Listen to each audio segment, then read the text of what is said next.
Will Hall and Oates ever perform together again? Not from my point of view, but you need to ask Daryl how he feels about it.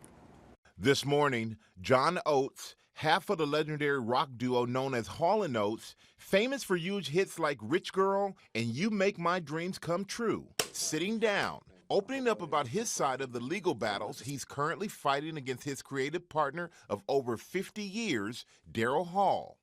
Last year, Hall filed a lawsuit against Oates, alleging that Oates attempted to sell his share of their jointly owned company, Whole Oates Enterprises, without Hall's permission. Did you try to sell your half of the company or Yes, your part? I did. Yeah, I did. And let me explain to you why I did.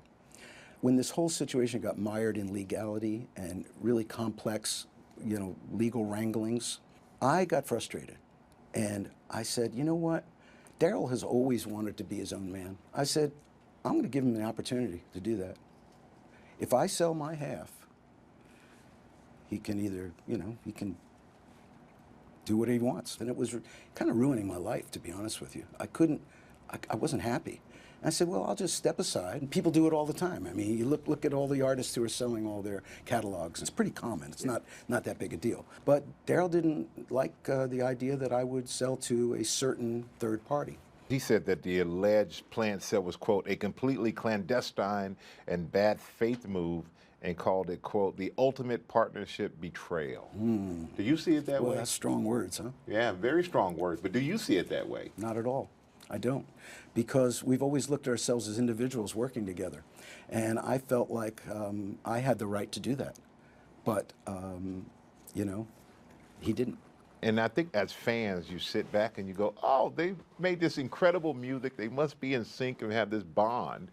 But you two hadn't worked together creatively in over 20 years. Right. That's right.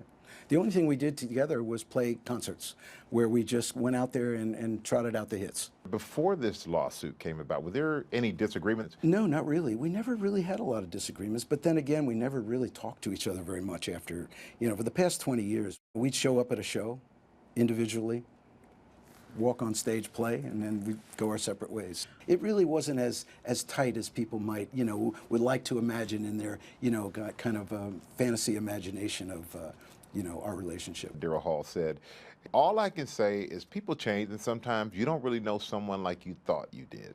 How do you respond to that? Oh, I guess he should have looked a little closer. Has he changed, in your opinion? I believe he has. Yes. I believe he's changed a lot. If Daryl Hall is watching right now, is there anything you want to say to him? Say, I love him like a brother. Well, I love you like a brother if I'm talking to him directly. And, but you know what? Brothers have disagreements. Families grow apart. I would say, I wish him the best. I hope that he has everything he wants in life and that he can pursue his dream of being a respected solo artist, which I believe is something that he's always wanted. Solo success is something Oates has also wanted.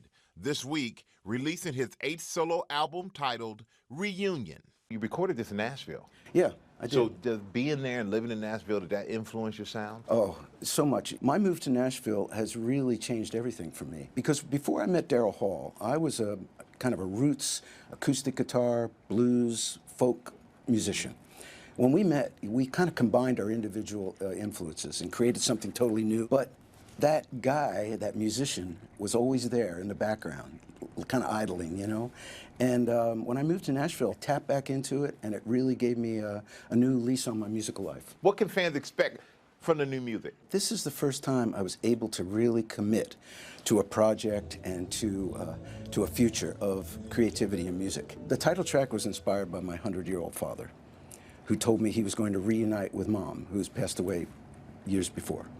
And when he said that to me, I thought of the word reunion, what it really means. And I said, reuniting. And I realized what was happening was I was reuniting with my musical self and myself as a man and as a musician. That's about as personal as it gets. It's the most personal thing I've ever done. What do you want your legacy to be? I want my legacy to break down barriers. I'm looking to express myself honestly, to be a good father. I want to be a good husband. I want to be a good friend, and I want to enjoy my life. Well, I think you've accomplished all of that. Yeah, we're getting there.